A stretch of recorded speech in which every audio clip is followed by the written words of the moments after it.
Un saludo nuevamente tengan todos ustedes, bienvenidos de vuelta al canal. Mi nombre es Javier David Villegas, soy estudiante de la carrera de Ingeniería en Telecomunicaciones y bueno, estamos acá en otro video. Este corresponde a la defensa de todas las actividades que hicimos en el laboratorio de microondas con la profesora Marly Rodríguez. Estamos terminando semestre, por eso han visto más y más videos. Vamos a comenzar con lo que fue la práctica 1, que fue transmisión de información.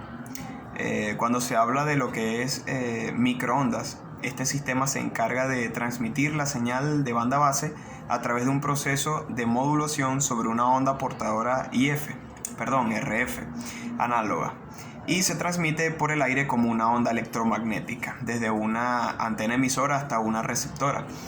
Dichas transmisiones ingresan al multiplexor, donde se combinan en un flujo de datos. Llámese tráfico de bandas, que es voz y datos, o control de radio, servicio order wire, que son canal de voz de ingeniería, etc. Luego se procesa de tal manera de que en su distribución la información sea de una forma más uniforme sobre las líneas espectrales. En esa práctica estudiamos también lo que eran las guías de ondas, que son conductoras por la cual se transmite la energía en la forma de ondas electromagnéticas. Este tubo es como una guía y actúa como un contenedor que confina las ondas en un espacio cerrado. Hay varios tipos, mejor dicho, hay dos tipos de modulación, que sería la directa y la indirecta, donde la directa es cuando no existe la portadora IF, sino que la señal en banda base se aplica directamente al modulador, permitiendo en sí la reducción de costos. Y la indirecta, primero hay que convertir la señal de banda IF en una IF, y luego convertir esta señal en RF. De esta forma, esta forma es la más utilizada por radiofrecuencias. Y por supuesto, cada acto de modulación debe tener una demodulación que realiza el proceso inverso a lo que es la modulación. Y existen dos tipos principales de demodulaciones. Uno se utiliza para detectar señales digitales, que es el detector de envolvente, y el otro es el detector de fase. Esto fue lo correspondiente a la práctica 1. En la práctica 2 vimos lo que es medidas de potencia y atenuación. En esta defensa vamos a ver algunos instrumentos utilizados para transmitir o para guiar dichas señales electromagnéticas.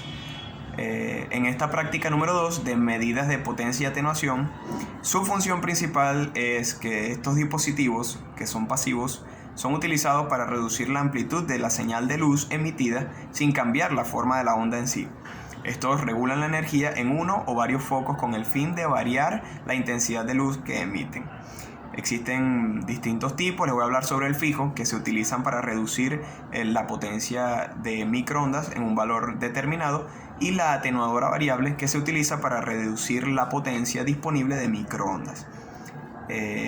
Lo que son las guías de ondas se refiere a cualquier estructura física por la cual utilizará un medio por donde vaya a transportar las ondas electromagnéticas. Pueden ser utilizados con materiales conductores o dieléctricos. Cuanto más baja sea la frecuencia, mayor es la guía de onda.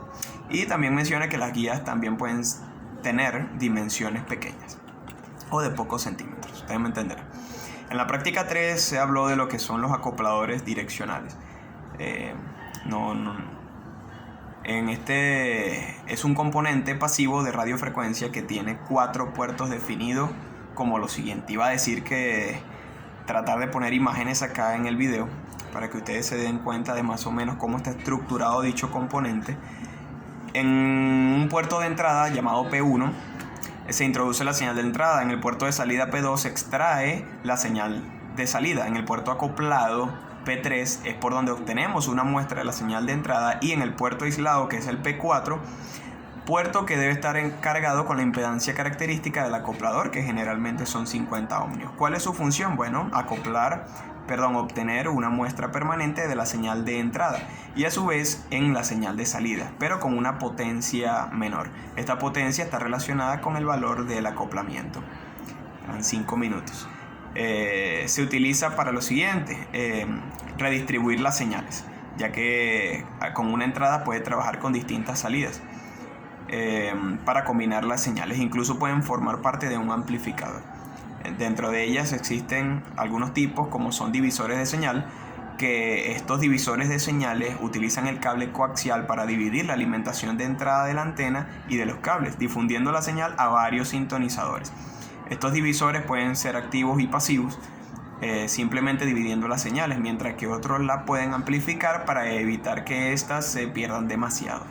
Están también los divisores pasivos, como les dije, que son cajas de metal con entradas y salidas de coaxiales roscadas, como la vemos nosotros en muchos de nuestros hogares.